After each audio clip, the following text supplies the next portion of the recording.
Okay, Dad, good morning. Today is Monday, October 7th, and yeah, I can't believe it's been one full year already since the October 7th attacks last year. It seems like the whole world changed on that day. Hmm.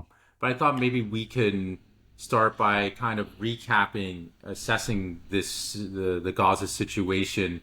Maybe start by saying what Israel's stated objectives were, after October 7th, and give them a report card. How has it been going for them? Just so we can Hmm. kind of remember, right when it happened, there was a lot of sympathy for Israel at that time, and Hmm. but so much has transpired in that past year. So I thought maybe we can kind of do a little recap. You can tell us about what Israel was trying to do right after the October 7th attack, and give them your report card essentially.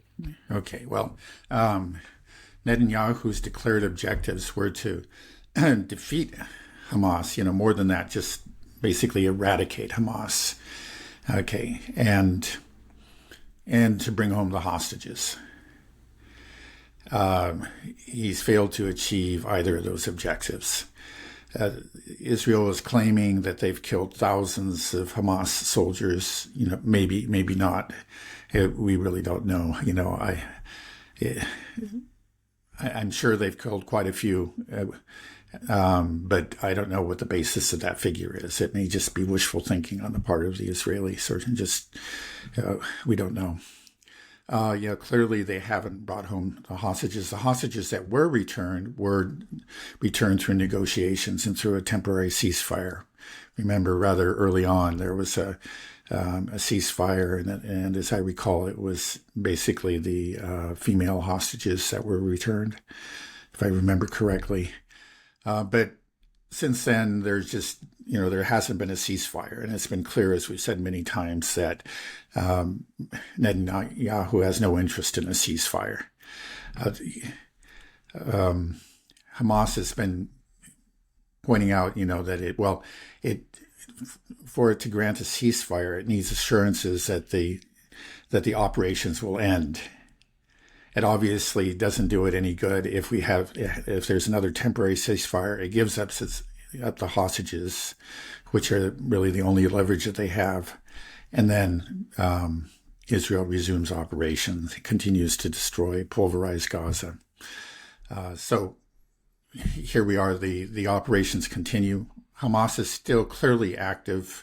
I think just yesterday, or maybe the day before, they had a successful ambush of an Israeli unit in northern Gaza. Northern Gaza was supposed to be a Hamas-free zone. They were supposed to have been eradicated from northern Gaza, but they're obviously still there because the Israelis, the IDF, is fighting them there. So it's just after a year, Hamas is still fighting. After a year, the hostages have not been returned. A number of them have been killed in the course of the fighting, and I don't know. I guess nobody except Hamas knows how many of them are still alive and in captivity. Yeah, it's a the amount of destruction in Gaza is incredible. It's amazing that Hamas is doing as well as it is. It seems like I guess they're just so far underground they can't touch them. Uh-huh. Um, but what is the current support for Hamas in Gaza right now? Has it declined since over the past year? You mean with among the The people of Gaza? populations, the Gazans themselves. I really don't know. I don't know if it's really. I sometimes you hear, but it's from the Israelis that support for Hamas is declining. Um, I doubt that's true. It's just that Hamas Hamas is the government of Gaza. It's the government that they elected, and Hamas fighters are brothers and fathers and sons of Hamas civilians. That's all I can say.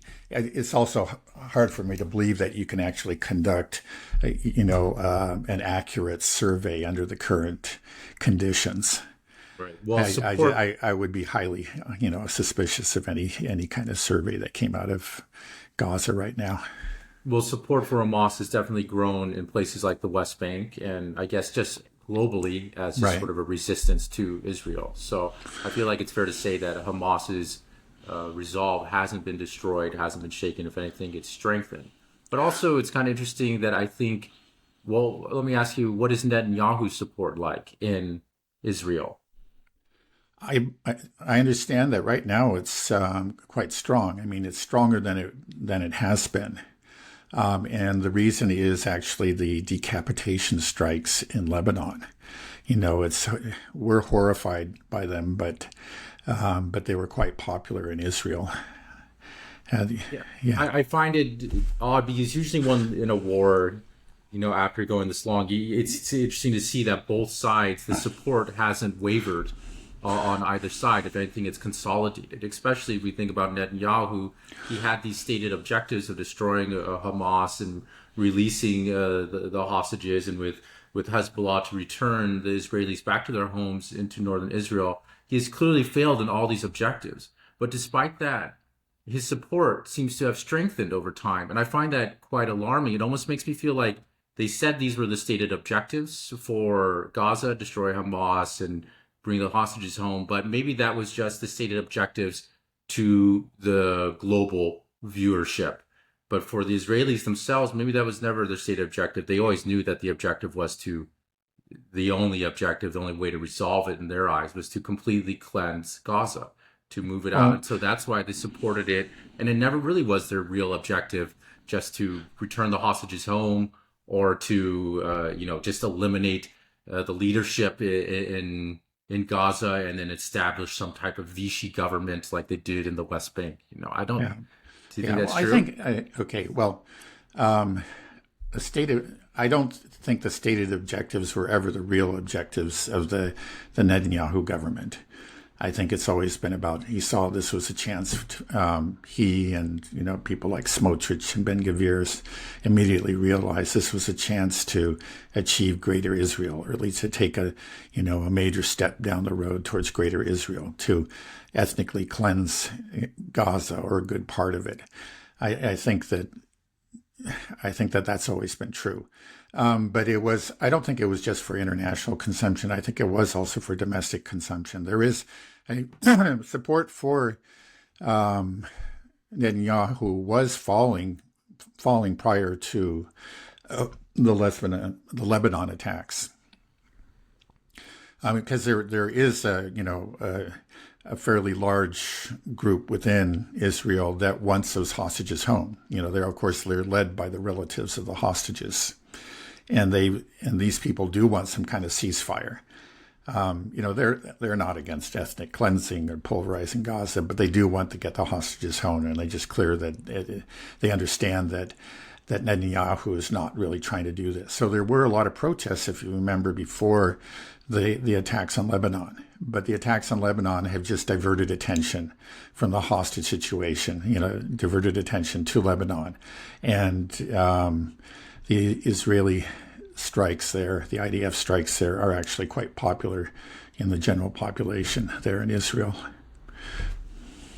I think that October 7th was something that Netanyahu and the IDF, some members were actually aware of, and they let it happen because they wanted to have this excuse to eradicate Gaza and create greater Israel, or should we not even go into that realm of speculation? Well, I can't say it's impossible that they, that at least some elements knew about it and decided that it was okay if it went ahead, just decided to look the other way. That's not impossible. I doubt that Netanyahu was aware of it. Maybe it's possible that they thought there was a smaller attack coming, that they were taken, but then were taken by surprise, by the scale of the attack. Because in the end, it really was a humiliation for Netanyahu and for the IDF, and I don't think he would willingly subject himself to that. I mean, it's one reason why now he has to keep on going, because people in Israel do blame him for it. And so it's understood, like the moment the shooting stops, he's out of there because he's going to have to take the blame. Now that there's war, they say, okay, we don't change horses in midstream, and he's got to carry forward the battle. But it was a disaster for him personally. I mean, so long but he doesn't really suffer the consequences as long as he keeps the war going. Yeah, I mean, it just seems like the reaction, what we've seen in the past year since October 7th has just been so horrific, and just so over the top that it's hard for me to believe it's like that they were waiting for some type of an excuse to do this, to carry out, to ethnically cleanse the land. It's something that I know they've been well, I think wanting it's to probably do. true that there have been contingency plans. There are clearly people, very powerful people in the Israeli government that are committed to a greater Israel. And they've been looking for their chance. And when it could have been anything, but this is what it was, and they seized on it. I think something similar is, what happened with 9/11. I understand why people think it was somehow, a false flag or whatever. I don't believe it was. Again, it's possible that there may have been some people in the U.S. government that saw it coming and chose to look the other way because they knew it was to the advantage of Israel in particular, but just like the anti-Iran, anti-Iraq factions at that time. But there was, there were people that were out to get Iraq well before 9/11. And they were just looking for their chance. And then this was for them a gift, like a gift from the heavens, this attack on the Twin Towers. And they seized it. In the end, like Iraq had nothing to do with it. It doesn't matter. They had this, this objective all along. And so they were able to seize on it, use it as an excuse, and went ahead with the invasion of Iraq. And what was the real reason for the invasion of Iraq? I mean, obviously it wasn't WMDs. That was just an excuse. So is it just because Israel wanted it? Is that really what it comes down to? Well, no, it's, maybe that's a bit of an exaggeration, but not much. Actually, in John Mearsheimer's and Stephen Walt's The Israel Lobby that came out not too long after, the Iraq War, they do make that argument that it was, it wasn't solely Israel, but the Israel lobby, we can say, those representatives of Israel within the U.S. government played a crucial role in bringing about the invasion of Iraq. And so people like Paul Wolfowitz is one that comes to mind. Richard Pearl, that's another one. These people were strategically placed within the government. They were, I believe that they were both dual U.S. Israeli citizens. I think it was either both of them or one of them was involved in a paper, that was written a few years earlier about remaking the Middle East, and essentially saying that, we need to go and take on, overthrow these various regimes, starting with Iraq. And it's something that was out there, this plan. And when 9/11 happened, they said, "Oh yeah, this is it." You pull out the plan out of the drawer. Yeah. No, I think that's how things work. We assume, the gullible public thought that there was a real connection between Iraq and September 11th, and there was none. There's still people to this day who believe it, but there was none.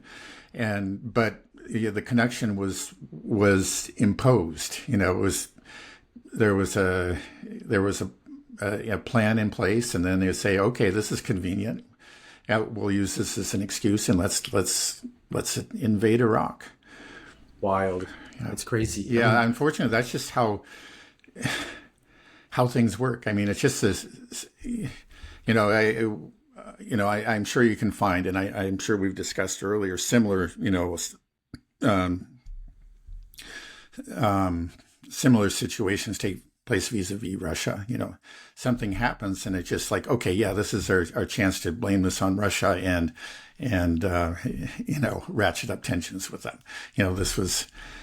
I think this is something that we saw, preceding the war in Ukraine. They're just a faction that wants it to happen. And then when incidents occur, they decided, like I think conveniently, if they were being very honest, they say, well, we don't know, what happened here, or it was such and such group. But it's just like, hey, it's convenient. We want to, because our plan is actually to have a conflict with Russia. So let's blame it on Russia. And, it works. I'm just giving you an example, but I think that's how things work. There are policies in place, and then the reality, the truth of these incidents are just secondary. Right. And just to be able to shove their pre-made plan into action once something happens. And that actually reminds me, I have to apologize that I actually provided some disinformation, I believe. Oh my goodness. And then earlier, I said that that Iran had been responsible for some terrorist incident, a bombing in Bulgaria.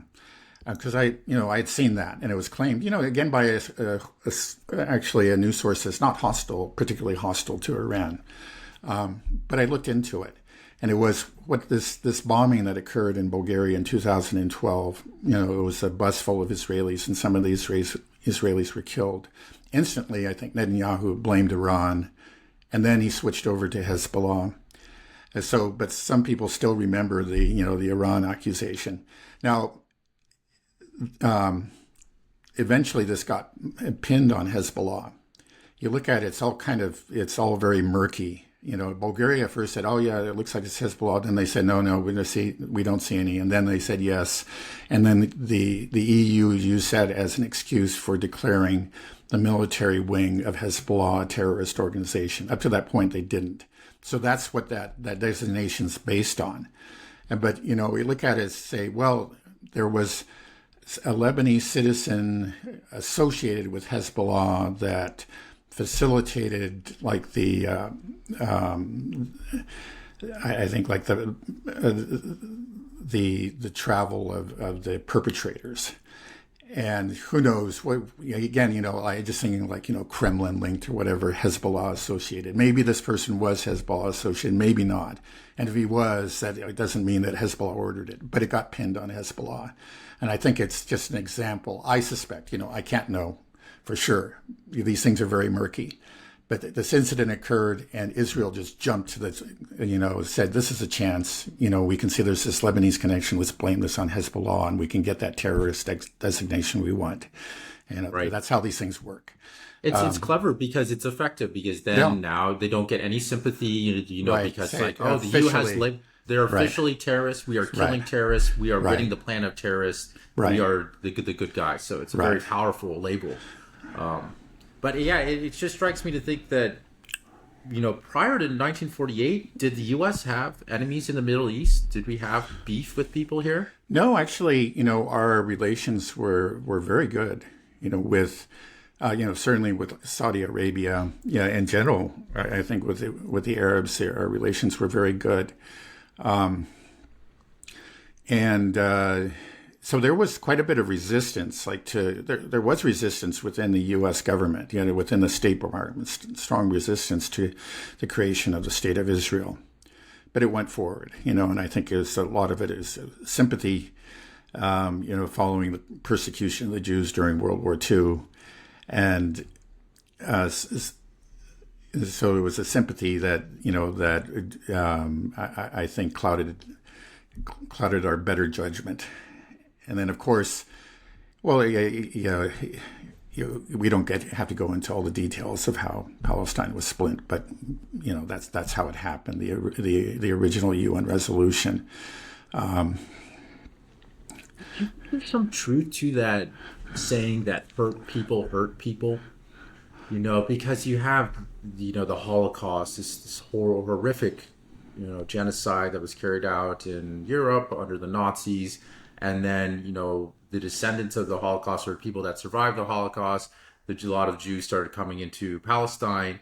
And, you see those pictures of boats as, Europe rejected us, please take us in. And it seemed like in the beginning, things were okay. People, the Arabs of the land, there were Christians, Muslims, Jews, all there. And it seemed like at first it was like, okay, yeah, we can help harbor and take care of these people. But now you look at what's happened now, and people describe Gaza. I mean, you look at Gaza. What is it? What is that? If it's not an open air prison, or even you can saying a concentration camp, I don't think is too much hyperbole. They're just exterminating them in this open air prison. So it just the irony of it. Do you think there's something to that idea that hurt people end up hurting people? Like, well, how you know what I mean? Yeah, well, certainly. I mean, there's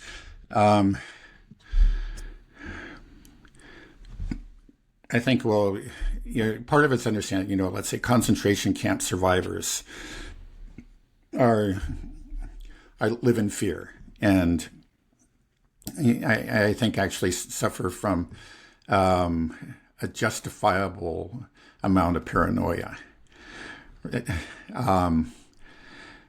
So yeah,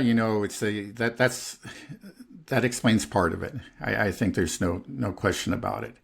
Now, of course, we're quite a distance from that. There are very few survivors who are still here. Israel has been a regional superpower for quite a while, and has been oppressing, the Palestinians on its land. It's really been running an apartheid state for many decades now. So we're getting farther and farther away from that, and so that position becomes, let's say, less and less understandable, or has less and less justification. I never had justification, but at least you could understand it, on an emotional level. I think since then it's undergone this paranoia, this fear, this sense of being a victim, has undergone a transformation and has created this monster that we see now. It didn't have to develop in that direction. It could have developed in a different direction. Say, okay, it's because we suffered this. We're going to dedicate this country to preventing anything like that from ever occurring again. They say that, but it just becomes about the Jews. That's what There are some Jews, like, again, Max Blumenthal is probably, a prime example, who took things in a very, very different direction. Yeah, no, he's going to be opposed to genocide no matter what. And so he is one of the most zealous opponents of this genocide. And it's true of other Jews now. But the majority, certainly the vast majority within Israel, have chosen, okay, not to oppose genocide in general, but simply to circle the wagons around the Jews. So that's the lesson that they learned, and to actually, so for them they see no contradiction. It was always just about them and their minds. It was, we were persecuted, and now we're never going to be persecuted again. And if we've got to completely eradicate another people, we'll do it, because that's our so-called never again. The Jews are not going to be persecuted. And to prevent that, to make absolutely sure, we'll simply, if we have to kill them all, we'll kill them all. Do they have that idea? Because, if you express it like that, then you can't say anything other than that that's genocidal intent, right? Yeah, and so it's been rather open, hasn't it? We've, again, even the ICJ, they didn't have any problem finding open public statements of genocidal intent from Netanyahu on down. Yeah, it's amazing. You think of a country with so many lawyers that they would be like, hey, don't say it, just keep quiet. Yeah, that's the difference. It's just the old Israel. Again, it was it was run by, we'll say, Jewish supremacists, which is say, Zionists, but they were clever. They acted incrementally. They were careful, in the language that used. They knew how to talk to people in the West, and especially, they knew what kind of face to present to the U.S. And yeah, those people aren't running the show anymore. It's these crazies, which are, again, I'd say they're equally Zionists, but they have no sense of restraint, and they don't really give a damn what people, Jewish liberals, or, liberals in general in the U.S. think of them. they're just gonna say what they think. They say it out loud now, and so far they haven't borne any consequences, not directly. It certainly has deeply damaged their reputation in the long run. I think it's going to hurt them grievously, but in the short run, it's just the arms continue to flow to Israel. Right. It's just fascinating how Israel could have gotten to the state it is now, where they can't openly talk about genocide, essentially, and it's not condemned. It's something that people just sort of agree that we got to eradicate these people. And yeah, I guess having this ethno-supremacist state was coupled with the tragedy of the Holocaust actually allowed them to kind of fan that victim mentality again to create what we have now. It's like when you have that some horrific event like the Holocaust, it seems like there's two paths you can go. You can, like you said, the Max Blumenthal, no genocide ever again, or you just really embrace that permanent victim mentality, and that with the ethno state creates what we have. Ethno-supremacist state of Israel creates this monstrosity that is okay with doing what it's doing now. Right. Well, I mean, yeah. One thing is if you're the victim, and then that's what I think clearly Israeli Jews believe. It's part of the, something that they tell themselves constantly. As I understand, it's just part of the, it's what they're taught in schools and so on. So they grow up thinking we're the victim. So if you're the victim, then, you don't actually need to reflect so much on what you're doing because you're the victim in any case. Maybe you're gunning down innocent women and children somewhere, but you're the victim, and they're the terrorists. It's crazy. Okay, well, I think then just going back to the beginning, we can say that the report card for Netanyahu and his objectives in Gaza is a solid F. He hasn't been able to achieve any of them, but he still has quite a bit of support. I also just saw this morning, I don't know if you've seen this, that Hamas was firing rockets into Tel Aviv and they were hitting Tel Aviv. Did you see that? Yeah, no, actually he did some, quite unusually, he did some fairly significant damage. I don't know what I saw, some structure that was badly damaged. That's quite unusual for Hamas rockets. Right. So they must have... Yeah, usually we think of Hamas rockets as just sort of glorified fireworks. Right. And especially after the destruction over a year. And these Hamas rockets, like you said, the Iron Dome has been very effective at shooting all these down. The fact that the Iron Dome didn't shoot down these Hamas rockets, they actually landed in Tel Aviv, is that a sign that Israel might be out of interceptors currently? They didn't reload them in time. I'm surely the Iron Dome interceptors, they still... But at the same time, Hezbollah, I think just yesterday, fired 300 rockets into Haifa and to places in northern Israel. And we're saying for every rocket, they're supposed to fire 2 interceptors. This rocket barrage has been going on so long. Is it possible that the IDF is just out now? And that's why these rockets, because that's never happened before, right? Hamas has never struck Tel Aviv. Yeah. No, it they seems always... right. If they have, I think it did very minor damage. This is... To my knowledge, this is the most significant damage that a Hamas rocket has done. So it's it could be what you're saying is true, but the Iron Dome has never been 100%, even against these primitive rockets. Occasionally something does get through. It just could have been chance, or who knows? We can only speculate at this point. Okay, well, we won't go to it. Well, let's talk a little bit about the invasion into Lebanon, how it's going. Because on the last episode, you were saying that Israel was having a tough time of it in southern Lebanon, and they've killed at least 10. Hezbollah's killed at least 10 IDF soldiers. But then when I just saw some news headlines, Israel's claiming that they've taken out more than 400 Hezbollah fighters. Yeah. And then I just listened to Alistair Crook this morning on Judging Freedom, and he said that Hezbollah has killed more IDF soldiers than Israel's killed Hezbollah soldiers. So those Hezbollah fighters. So what's true? What's going on? I mean, yeah. Well, I certainly don't believe the 400. It's just like earlier I said that they claimed they killed thousands of Hamas soldiers. On the basis of what? I don't believe it.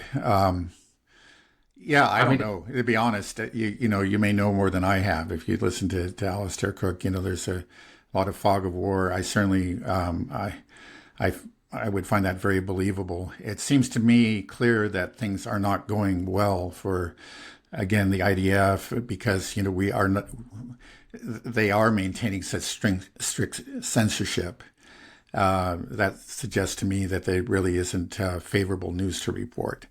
I can't know for sure, but I think probably Hezbollah's claims are accurate in this case. This was, we have the precedent of 2006, and when Israel actually did very poorly and did suffer quite serious losses in that attempted invasion. And if that's happening again, I don't think we should be surprised. That's really all I can say. I wish I knew more, but I just don't. Yeah. I do you think what's the mood like in Israel right now? Because we just had this Hamas. Hamas is hitting Tel Aviv. That's crazy in itself. That rocket star. You have the occasional missile coming from the Houthis all the way from Yemen, striking into places like Tel Aviv. You had this massive Iranian missile barrage that had, the majority got through. I don't know if we know exact count, but I'd say it's safe to say over 100 strikes on Israel with these ballistic missiles. Mm-hmm. And then you have hundreds of rockets coming in from Lebanon. And just, I just see this footage on Twitter.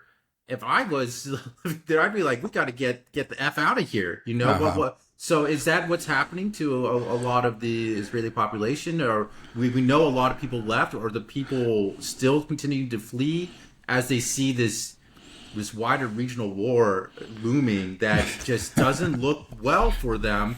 I just feel like if I was there, yeah, you can try to rationalize it as much as you can, but once you see those things striking close to your home, you're like, oh, we better pack our bags. Yeah. Is that happening? I guess I'm not doing very well this morning. I really don't know. I'm sorry. Well, I wish. That's all right. Yeah, but it's a fair question. I haven't seen anything about it. I'm sure Israel doesn't want to let people know, but I bet if you just had footage of the Ben Gurion airport, are we seeing a lot of people getting out? Yeah, is the Ben Gurion airport even operational now with these attacks? Right. Yeah, I believe it is, but no, it's a good question.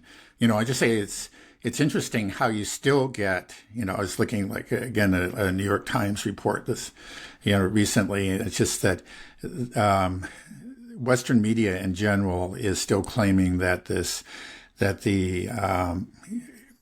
Iranian missile retaliation was largely ineffective, and that it was a great win for Israel, and they just kind of shrug it off, and there's more evidence of Iranian weakness.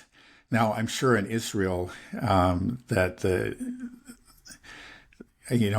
Israeli government has been echoing that, but I'm sure that the Israeli citizens probably are seeing through that. Again, they saw, and many of them saw these explosions and filmed them, and they have to know that some serious damage was done, and that the vaunted air defense systems failed to a great extent.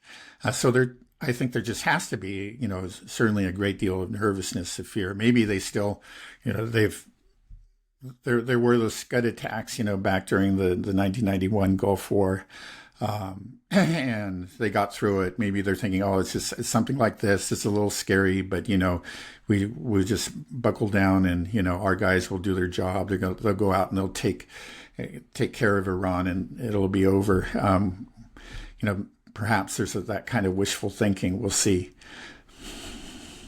I'm going to ask you another question that I probably won't know the answer to, but okay, sorry. I'll try. My batting percentage hasn't been very good this morning. Some of these questions are possible, I think. But this one, maybe with some research. But I was just thinking, how much money is the United States spending just on the Middle East overall in general? I don't know if we can ever get an exact figure, but I just realized we're giving all this aid to Israel.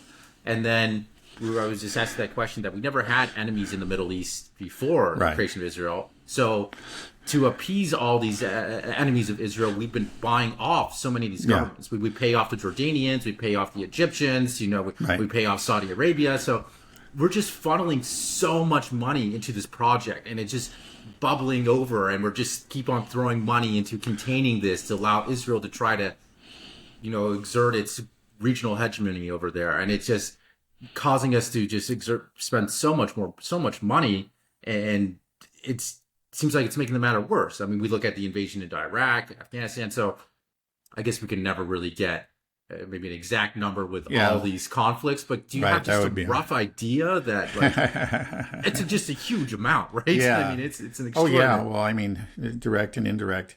Well, I mean, if you include the Iraq War, that estimate that it cost us something like $2 trillion when you total everything up. And you can, maybe it's I think it's probably not quite fair to pin that solely on Israel and our alliance to Israel, but well, I think you could. I don't think, like 9/11 probably never would have occurred. I'm sure never would have occurred if it wasn't our close ties to Israel and our support for its, its brutal policies. And then the invasion of Iraq may not have occurred if it wasn't for the close links between Israel and our government. And that right there is just, we're talking about, again, estimates have been made of like $2 trillion altogether. Yeah. And that's just one thing. But then, I mean, there's direct aid to Israel. There are all kinds of, direct billions to Egypt, billions to Jordan, tens of billions to Saudi Arabia. So, okay, that doesn't matter if they and then it's an insane. And then we even have, it's very expensive keeping these fleets parked there, off the coast of, here, the Eastern Mediterranean, or there's one like, the Gulf of Oman, or earlier, I may still be there. I mean, that's also very, very expensive to maintain these fleets. We have the ships in the Red Sea and all that. I'm sure it's costing us a huge amount of billions a month right now just to maintain them. Yeah, it's so frustrating when I think about the United States and just how the opportunity costs, like what we could have done with all that money. When I hear, I heard something like we're on averaging close to 3 train derailments a day. I don't know where I heard that. Somebody could double check. That seems a little excessive, but there have been quite a few, I know.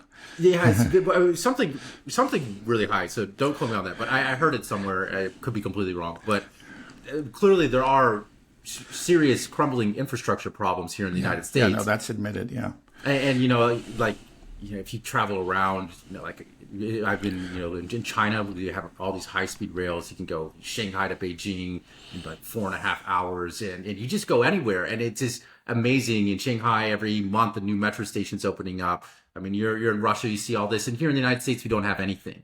And then our infrastructure is crumbling. We have these, the natural disasters we've talked before, here in East Tennessee, a lot of communities destroyed. Oh, sorry, we don't have any money. We can't do it. But we just said, $2 trillion for the Iraq war alone. Just think about what we could do.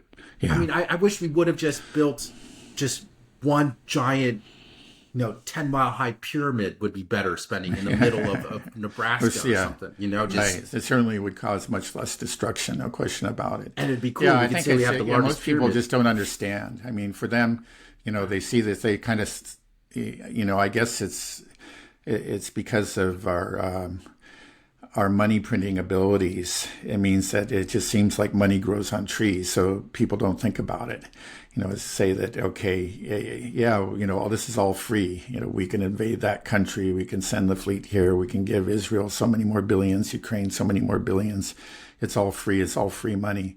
Of course, it's possible because of the money printing, but there are costs of that. You wonder why there's inflation, and every time we do this and, go further in debt, we actually take ourselves closer to some kind of financial Armageddon. It's frustrating. It's impressive how quickly the United States is declining, and we're doing it for things that aren't even in our interest at all. we don't have any barbarians at the gate, but the amount of gaslighting our media does, like after Nasrallah was killed, I turned on the news, I flipped to Fox News. First thing I heard when I flipped was with them saying, how could we ever repay Israel for defending Western civilization? That was the first thing I said. I was like, this is wild. This is wild. But Yeah. that's the narrative, and people are trying to keep on buying. But surely that position is losing water rapidly, right? People are believing Well, that. quite a few people are, obviously. I mean, but yeah, I think the number of people that believe in it is decreasing by the day. Yeah, too slowly, gradually, but gradually the number is decreasing. Yeah, it was just recently in a speech, I guess it was Netanyahu was berating Macron for suggesting that the West cut off arms supplies to Israel. And I was going to bring that up. Yeah. yeah. So anyway, yeah, he made the same kind of contrast. Israel represents the forces of light and civilization, and Iran, the forces of barbarism. And anybody who's actually paying attention to what's happening on the ground, it's kind of similar. We say, okay, in the Israeli minds,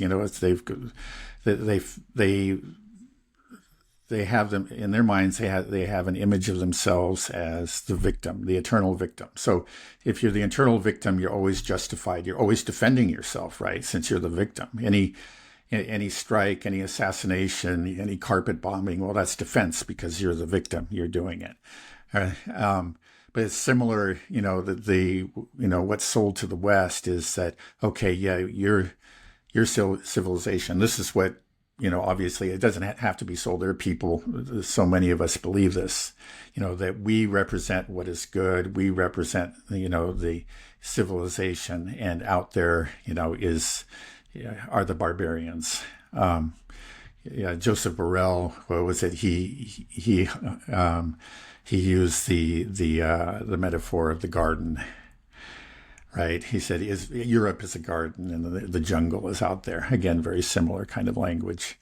And then if you really believe this, then you can, it becomes an excuse for not thinking about what you do. So yeah, you can support all kinds of atrocities because you're the forces of civilization. And sometimes, you got to break some eggs to make an omelet. There will be collateral damage or whatever. That's how you justify it. But in any case, you're representing civilization, and the other side is the barbarians. Yeah, maybe it's sad that some innocent people are killed, but it is this war against barbarism. So it's can only be for the good. But you go down that road, you say, okay, how many massacres, eventually you have a whole genocide on your hands. But it's on behalf of civilization, and we're fighting the barbarians. It's justified in those terms. It's what prevents people from actually looking at it, and then eventually, this kind of thinking actually turns us into the barbarians. I mean, this is what it's because you've stopped actually asking what you're doing and the morality of your individual actions because you are the eternal. Civilized people, and they are the eternal barbarians. So you don't need to even ask about, the morality of wiping out this apartment block or the morality of, even of a genocide, because after all, you're the civilized people. What do you do? What do you think? You want to stand on the side of the barbarians? How significant do you think it is that Macron has said no to sending military aid to Israel? Yeah, I wish it was very significant, but I don't think so. It's just Macron, he's... Just a political game. Yeah, well, he says it's been going on for years. There's people, let's say, like in the various dissident communities that have been excited about something that Macron said, going way back, ever since he's been president. Because sometimes he will say things that that deviate from the establishment positions, establishment narrative. He does that again, and he's done that many times over the years.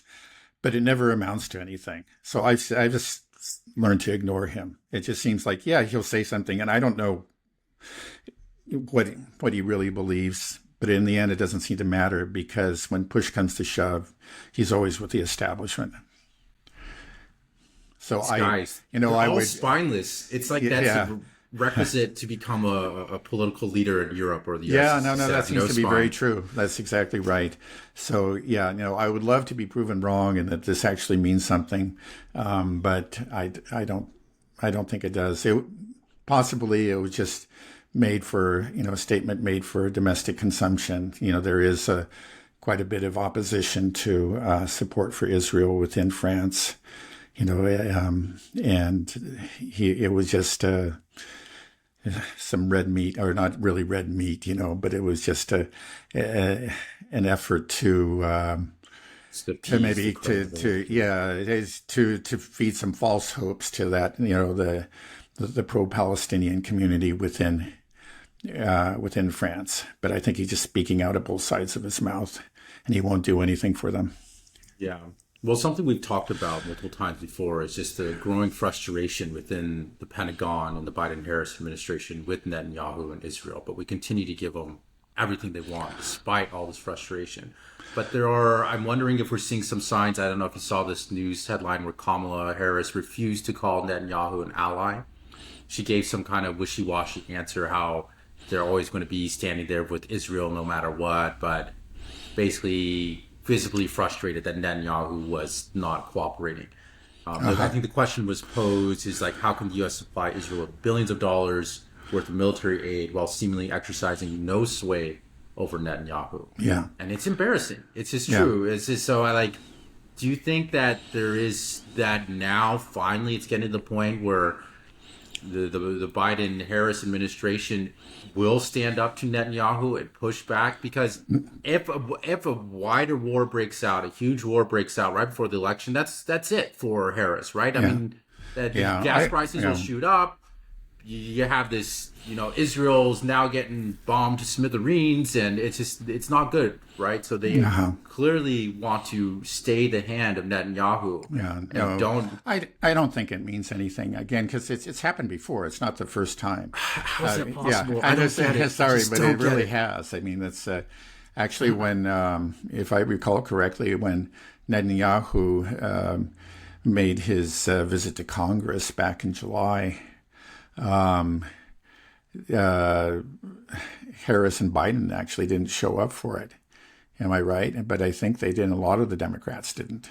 But they met him privately. Yeah, they met privately. That's right. That's how it goes.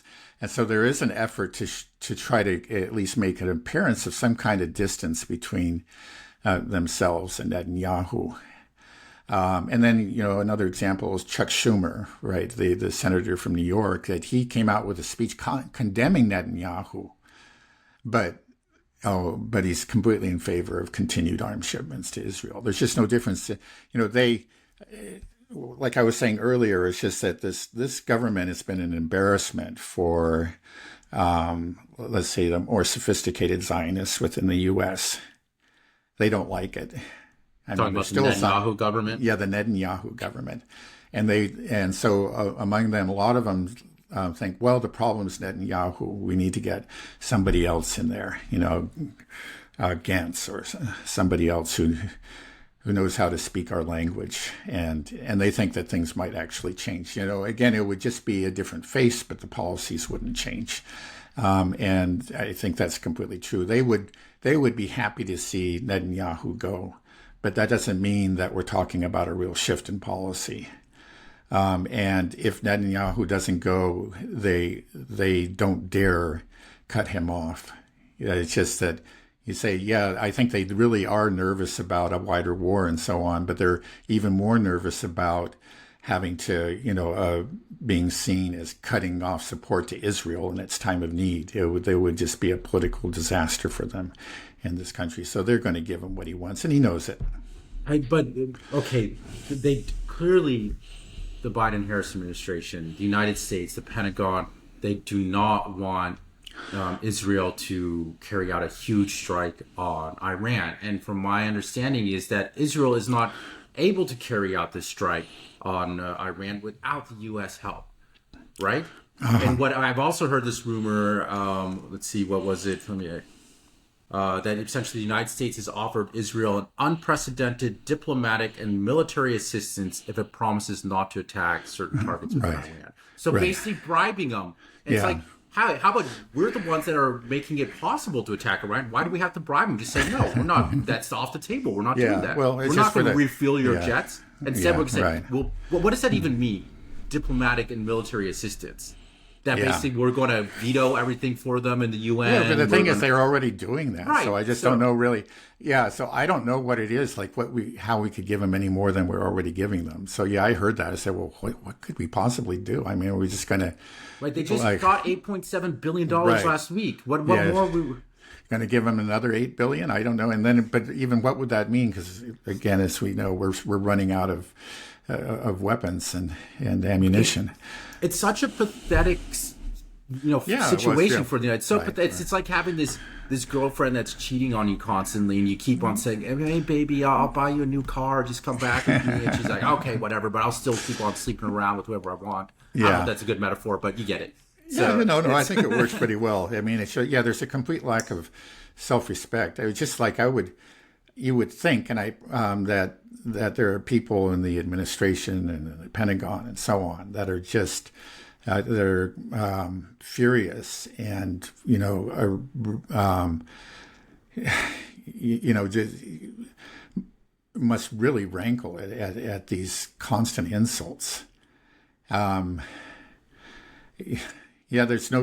can't really hold your head up high. You're supposed to be the world's greatest, military power, and you just can't say no, to this one little, so-called ally. It's embarrassing, it's humiliating, but it's the reality. And they have to not only are they using our equipment, we have to refuel their fighter jets to even carry out an attack. Yeah, that's my understanding. Right. We'll see. So why, if we just say don't, whatever you do, don't strike these oil fields, don't strike the nuclear weapons. They're we're doing it anyways. They're flying their jets over, and they're like, okay, now you got to refuel our jets so we can continue doing this thing that we specifically told you not to do. Is that what would happen? Could happen. I really could. Because I think they would call their bluff. I mean, I can imagine saying, "Okay, the planes are taking off. If you don't refuel, our planes will crash, and we'll blame them on you. We'll blame the crashes on you." I mean, talk about a toxic relationship. That's crazy. It's the world's most toxic relationship, no question about it. I'm always dumbfounded by how much power Israel has over the United States when they're doing things that are clearly not in our interest and clearly not in the interests of Biden and Harris. It's like, you guys want to win this election, right? Then don't let Netanyahu do this. Other presidents were able to say no to Israel before. They were always allies and saying, we'll support you, but their idea of support is we don't let, when Israel's on a rampage, we don't keep on giving him more guns and bombs. It's that whole thing, don't let your friends drive drunk kind of thing, right? Right. Yeah, that was kind of the role. It used to be possible for a U.S. president to say no. It would be difficult. But then what changed? It was, just over time, the strength of the Israel lobby has grown. I think the last time that a U.S. president tried to really say no was in the early 1990s under the Bush Sr. He actually declared that he would withhold loan guarantees if Israel, didn't continue to expand settlements in the West Bank. So that was an effort, again, a Republican president. And the Israeli lobby here in this country, just pulled out the stops.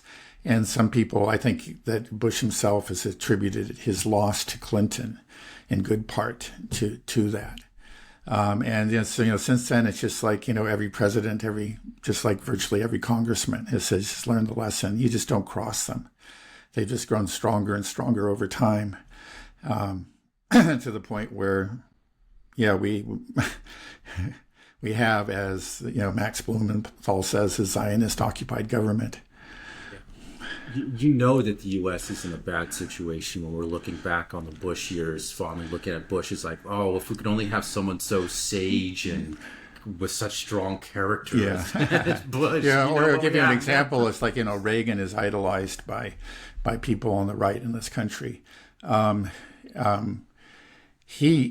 think he may have been the last president who did not give a speech to AIPAC, during his re-election campaign, because he said that it wasn't worthy of the dignity of the office of the presidency. That's what I want to hear. Yeah, right. I mean, there was a sense of self-respect back then. I mean, He was, by and large, a very strongly pro-Israel president, but he did have a sense of the U.S.'s, own its leadership role. It had a proper sense of self-respect, we'll say, and that's just gone. It's just like, who wants to be a president of a country that that has to grovel before this insane genocidal power and not really this what we have this parasite. Okay, well, I want to talk a little bit about this Iranian retaliation that's going to be coming. So I heard some news over the weekend that there was all this talk about an Iranian retaliation imminent, and then I was hearing... What do you mean, an Iranian retaliation? Oh, sorry. The Israeli retaliation to the Iranian missile attack was imminent. And then, the news story as well coming out that the Biden-Harris administration were essentially trying to bribe Israel to hold back and not do anything because it might hurt their election chances. Yeah, or not do too much anyway. Or not do too much, right? But clearly, this Israel retaliation is being done fully in coordination with the United States, right? So can the United States really control what Israel will do? Will Israel be able to attack what it wants despite, it just doesn't seem to make sense to me. Like, we're clearly telling them not to do this, and the only way they can do it is directly using our help. Yeah. Will they still be able to do it? Like, who gets to call the shot on this? Like, yeah, well... Do you think that it has to happen? There will be something, right? Do you think so? Or well, I think it has. I mean, again, Israel has come out and said that there will be a harsh response. But Israel doesn't seem to have the capability to even do it. Right. Yeah, so, it suggests that there is some sort of dealings behind the scene, and maybe... maybe Israel. I think Israel's. Who knows? I think probably there's just a whole question of what they're capable of doing, even with some U.S. support. What they're capable of doing, and they're probably assessing different targets. And maybe they're discovering that it's not going to be as easy as they imagined, and then there probably is. Offers being made by the U.S. Attempts to pressure, or entice Israel away from certain things. And Israel, if Netanyahu can pocket something, again, I don't know what, because it seems like they got everything already, but maybe he can get even more. He might take it and then decide to go and say, okay, maybe I'll hold back a little bit, on this attack, and then we'll go all out on the next one, because he's anticipating some kind of. There will be a retaliation from Iran. Iran has promised that if there is an Israeli attack. Yeah, well, that's what they said after the first Iranian missile barrage, after the bombing of the embassy in Damascus, Iranian embassy in Damascus, is Iran gave the warning, this is it, it's done, don't do anything, Israel. And then Israel... I don't know what they did exactly, but it seems unclear. It seems very little, but there was maybe one satellite got a hole in it or something like that from a drone. But if you turned on the news at that time, they were celebrating well, this is just proof that Israel can really hit anybody, anywhere, anytime it wants, to basically appease, everybody's like, well, yeah, Israel's still number one. We got it. They showed them. But Iran said, yeah, this was nothing. There was a small explosion. It was done by something I think they even used the term a child's toy, so that this doesn't warrant a retaliation. Right. So I'm wondering if there's some type of attempt at this type of calibration where Israel is going to do something to try to save face. The Western media spin machines will do the same thing, like, whoa, Israel really showed Iran and Iran will be like, this was nothing. We don't have to retaliate. Do you think that's something That that would they're be trying to work out? that would be. I hope that that's what happens. It's not impossible, right? Because again, we do have, a precedent. Back in April, yeah, there's no question. It's not clear that they can pull that off this time because they, first of all, the Iran retaliation earlier, was so clearly significant, and they have promised a very harsh response, and they've been talking about, energy facilities and nuclear facilities. And then if it ends up being another toy, it's going to be, even with the Western spin machine going into overdrive, it's going to be hard to cover up what really happened. Yeah, we'll see. Yeah, I guess we'll see. I think, at the UN, Netanyahu said that there's no place that the long arm of Israel can touch and reach, and I feel like he thinks he has to back that up now, I believe. But maybe I'm wrong. But what I'm kind of assessing is that actually Israel's arm isn't that long. They want to use America's arm. America has a long arm. Right. When it comes to Iran, I think that's true. I mean, they just really don't have the capabilities to do. They can do something, but to exact some really serious damage on Iran, I think is beyond Israel's capabilities. Does the West just not have missiles? I mean, I don't understand. Like, the Houthis are shooting ballistic missiles. Why doesn't Israel have this arsenal of ballistic missiles that it could do a similar response back? They just don't have them. They have a couple Jerichos. They have the Jerichos, but as we said earlier, they really are, they're high value missiles. There's something that you can. It's a one and done.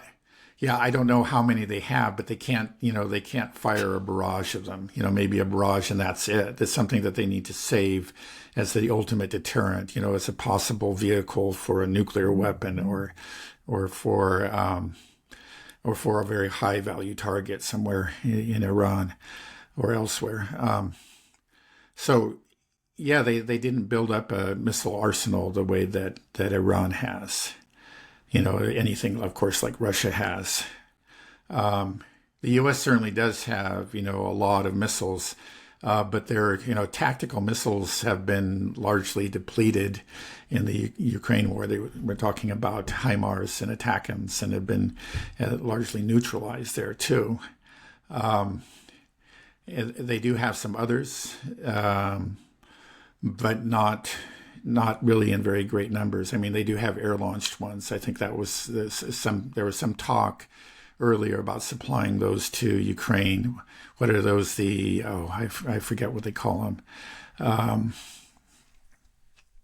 But there was talk about supplying those air-launched, long-range missiles to Ukraine, but we haven't heard that recently. The JSAMs. The JSAMs, right? The JSAMs, correct. So there are JSAMs. There's the Tomahawk, the cruise missile that the U.S. has used in previous wars and in attacks on Syria and so forth. And they've certainly used missiles, Tomahawks and other missiles against the Houthis in Yemen, but. Yeah, I've heard that, some of those ships fired everything they have and had to be resupplied. There's a limit. Again, this is what we learned. It's just that those stockpiles are not very large. And so they have to be careful what they use. Again, it seems like their main strength is their Air Force, their F-16s and their F-35s and the air-to-air, the missiles that those aircraft can fire. They certainly can do a lot of damage, but I don't know how many attacks they would be able to carry out before they run out of those missiles as well. Okay, well, hopefully we don't have to find out. Yeah, things can pipe down, but that's almost the kind of saving grace I feel like as if things break out, that we might just try to start the engines and it just sputters and dies, and it's like, maybe you guys want this war, but we can't even wage it. If that's just crazy to think. Yeah. The U.S. is the most mighty military power, and it doesn't have the capacity to really wage war. Yeah. Well, it's been geared up for wars against opponents that basically can't defend themselves.